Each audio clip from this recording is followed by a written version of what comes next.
Hi மக்களே, welcome back to our YouTube channel. So இன்றைக்கி episode எல்லாருமே பார்த்துருப்பீங்க. கனவா நனவான்னு இருந்துச்சு. ஸோ அந்தளவுக்கு ஒரு ஃபயர் எபிசோடு, எல்லா ட்ரூத்துமே ரிவீல் ஆயிடுச்சுங்க. எப்படிங்க இவ்வளோ அன்எக்ஸ்பெக்டட் ஒரு எபிசோடு இன்றைக்கி.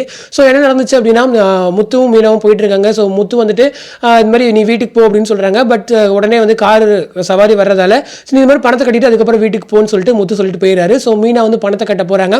ஸோ அங்கே போய் பணத்தை கட்டிட்டு திருப்பி வர வழியில் விஜயாவுடைய குரல் கேட்குது. ஸோ யாரோ வந்து அடைச்சி வச்சிருக்கோம் அப்படின்னு சொல்லி அங்கே இருக்கிற பொண்ணு சொல்கிறாங்க. ஸோ அதனால் யாருன்னு சொல்லி பார்க்க போகையில் அங்கே வந்து விஜயம்மா. ஸோ பார்த்துட்டு உடனே ஷாக் ஆகி முத்துக்கு கால் பண்ணிட்டாங்க. ஸோ முத்துவுமே எங்கள் அண்ணாமலை அப்பெல்லாம் கூப்பிட்டு வர சொல்லிட்டு ஸோ எல்லாருமே வந்துட்டு அங்கே ஃபினான்ஸ் ஆஃபீஸ்க்கு வராங்க. ஸோ அங்கே வந்ததுக்கப்புறமா எல்லா உண்மையும் தெரியுது. இது மாதிரி 17 லட்சம் கடன் வாங்கியிருக்காங்க அப்படின்னு சொல்லிட்டு ஸோ அங்கவே அண்ணாமலை அப்போ வந்து பர்ஸ்ட் அவுட் ஆகிட்டாரு. முத்துக்குமே செம்மக்கவும், ஏன்னா 17 லட்சம் சாதாரணமான விஷயம் கிடையாது.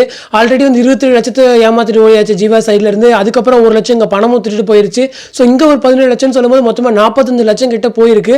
அது மட்டும் இல்லாமல் இன்றைக்கி எபிசோட் ஒரு இது என்னென்னா, மனோஜ் கேரக்டர் ஸோ நடுநடுவில் அங்கே போய் பேசுறது அதெல்லாம் எனக்குமே பார்க்க இரிட்டேட்டாக இருந்துச்சு. இதெல்லாம் வந்து நான் இன்ஸ்டாவில் ஷேர் பண்ண முடியலைங்க. எனக்கு வந்து என் சைட்லேருந்து ஒரு அப்போசிஷன் வருது. ஸோ அதனால தான் வந்து இங்கே ஷேர் பண்ணிகிட்டு இருக்கேன் என்னோட இது.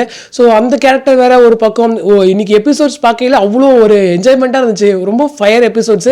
டிஆர்பி கண்டிப்பாக எக்ஸ்ட்ரா இருக்கும். ஸோ இவ்வளோ பெரிய எபிசோடுக்கு ப்ரொமோ கூட போடாமல் இவ்வளோ சைலண்ட்டாக முடிச்சிட்டிங்களேன்றதான் எனக்கும் இருக்குது. ப்ரொமோ இன்னைக்கு வரும் அப்படின்னு சொல்லி எக்ஸ்பெக்ட் பண்ணுவோம். ஸோ அப்கமிங் என்னவா இருக்கும் அப்படின்னு சொல்லி பார்த்தோம் அப்படின்னா, இன்னைக்கு நாளைக்கு ப்ரிவியூலையுமே காமிச்சிருந்தாங்க. இந்த மாதிரி விஜய் வீட்டுக்கு கூட்டிகிட்டு போய் அங்கே போய் விசாரிக்கிறாங்க அப்படின்னு சொல்லிட்டு.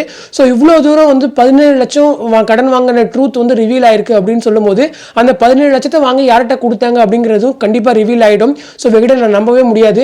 17 லட்சத்தை வந்து ரோஹினிக்கு தான் வாங்கி கொடுத்தாங்க அப்படின்னா முத்துவோட ஆக்ஷன் என்னவா இருக்கும்னு சொல்லி யோசிச்சு பாருங்க. ஸோ அது மட்டும் இல்லாமல் இன்னும் எபிசோட் வந்துட்டு எல்லாருமே கையெழுத்து போட்டு கொடுத்துட்டு வந்திருக்காங்க. அது மாதிரி வீட்டில் இருக்க எல்லா பசங்களும்.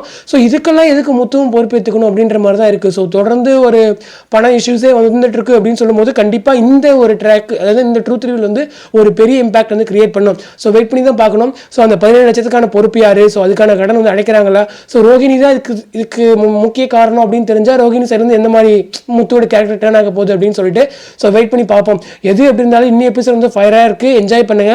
ஸோ அடுத்த ஒரு இன்ட்ரெஸ்டிங் எபிசோட்ஸ் தான் அப்கமிங்கில் வரும். ஸோ டீம்ஸ்லேருந்து நான் முன்னாடியே கேட்டிருந்தேன் ட்ரூத் ரிவீல் ஆகுதான்னு சொல்லிட்டு. இல்லைங்க, சர்ப்ரைஸான ட்ராக் இருக்குது அப்படின்னு சொன்னாங்க. அந்த சர்ப்ரைஸ் இதுதானா அப்படின்னு இருந்துச்சு. ஸோ இன்னும் எபிசோட் எல்லாருமே பார்த்துட்டு எப்படி இருந்துச்சுன்னு சொல்லிட்டு மறக்காம கமெண்ட் செக்ஷனில் சொல்லுங்கள். ஸோ அடுத்த ஒரு இன்ட்ரெஸ்டிங் எபிசோட நெக்ஸ்ட் வீடியோவில் மீட் பண்ணுறேன். தேங்க்ஸ் ஃபார் வாட்சிங் அண்ட் பை.